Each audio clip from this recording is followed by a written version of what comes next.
Isang mapagpalang araw na naman po sa ating lahat, mga ka-backyard farming. Ito po ako ulit, si Alvin, ang iyong ka-backyard. Sa umaga po ito ay maulan po, pero patuloy pa rin tayo sa ating mga gawain dito sa ating backyard farm. Ang video po na ibabagi po namin sa inyo ngayon ay patungkol po sa aming mga alagang manok po. Ako po ay nagbibigay ulit ng mga alternative foods po para sa kanila. Ito po ang aming babahagi ngayon. Pero bago po ang lahat, mag-ayos po muna ako ng bakuran dito.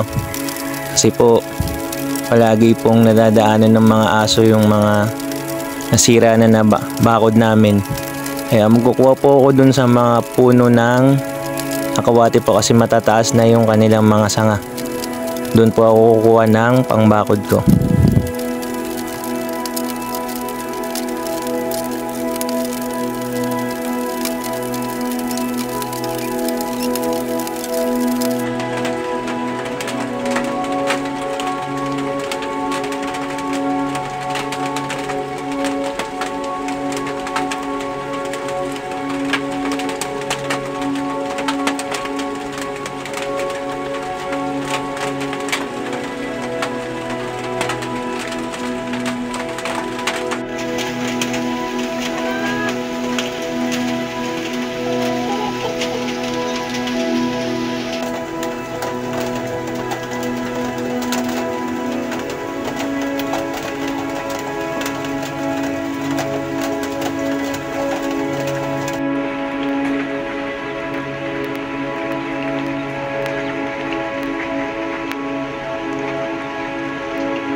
At yan po, nakita nyo yung mga sanga ng mga Madre de Cacao.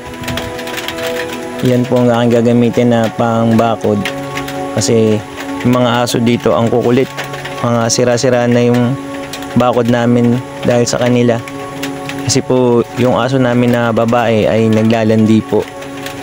Kaya yung mga lalaking aso punta ng punta dito. Halos kahit gabi na istorbo kami. Kasi nakapasok nga sila dyan sa mga maluluwag na butas. Kaya akin ngayong dadagdagan ang bakod para hindi na sila makapasok.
At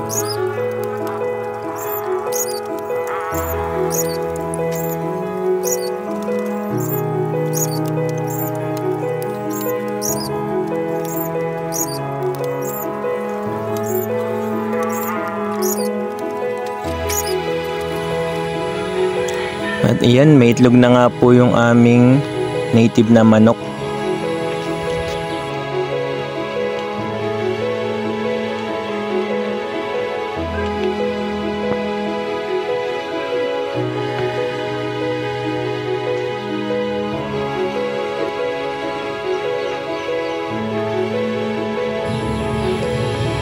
At dito ko naman po nilagay yung mga dahon ng mga sanga na kinuha ko kasi maulan nga po at magpuputik na naman sila kapag wala silang sapin dun sa lupa.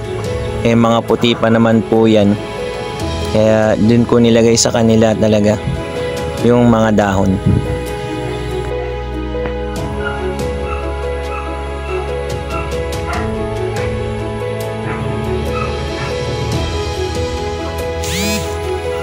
At natapos po ang ulan pansamantala. Umaraw po ng bahagya. Pero hindi ko alam mamayang hapon baka umulan na naman ulit.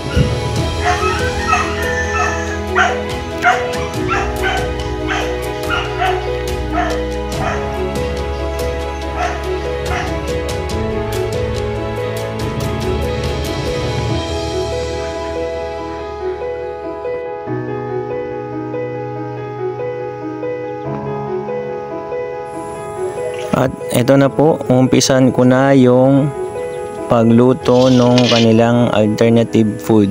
Ilinisin ko muna po itong kawali.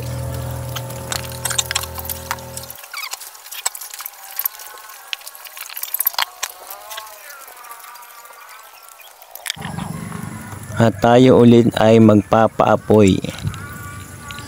Ang akin po palang ihahalo sa kanilang pagkain ay yung sapal po ng niyog. Pero po pinainitan ko po muna dito sa kawali o dinray. Nang gusto kasi madami-dami po ito.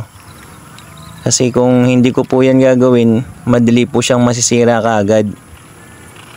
Kaya po pag ganyan ang ginawa, tatagal po ang buhay niya.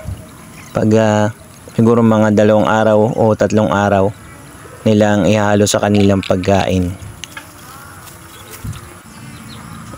Ito pong niyog na ito ay libre lang po dito sa probinsya kasi pag merong naggata na ulam yung kapitbahay, pwede mo pong hingin yung sapal ng niyog niya. O kami rin po pag nagluto kami ng may gata na ulam, yung sapal po ay bibigay din namin sa aming mga alaga para hindi po nasasayang. Yan po ay libre na galing kalikasan na likha ng ating Panginoon Diyos. Madali lang naman po itong gawin at basta papainitan lang po natin dyan sa kawali at pagka nag brown na yung kulay niya pwede na po yun at hindi na po siya masisira kagad. Pwede na pong ihalo sa pagkain ng ating mga alagang pato, manok at mga iba pa.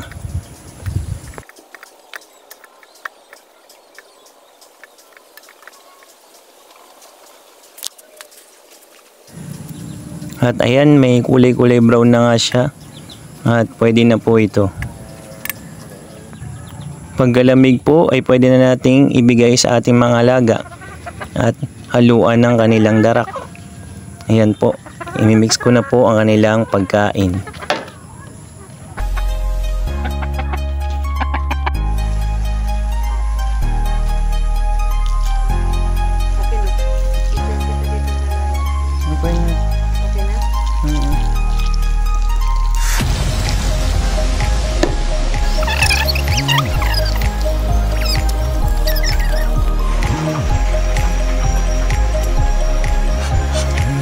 At unahin ko po muna bigyan ang mga pato.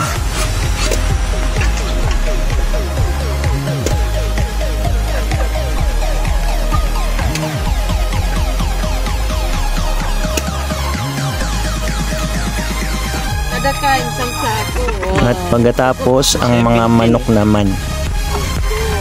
Itong isa hindi na makaintay oh. Yan po yung may itlog eh. Yung 20. Pero abutin daw yun ng mahigit 200. Siyempre. Tumatas 140 pa nga lang yung kwenta niya. Tapos 90 kilo. Tapos ko lang 300.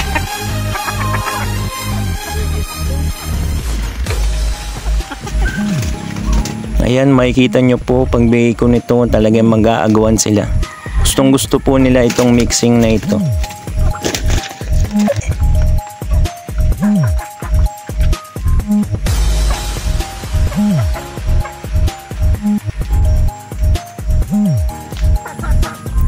At muli po humihingi po ako sa inyo ng kahilingan na subscribe naman po, kapindot ang like button, comment and share po dahil po malaga po sa amin ang inyong mga komento. At dito na po magwawakas ang video na ito. Salamat po sa lahat ng mga nanonood at mga sumusuporta. Hanggang dito na po. Paalam po.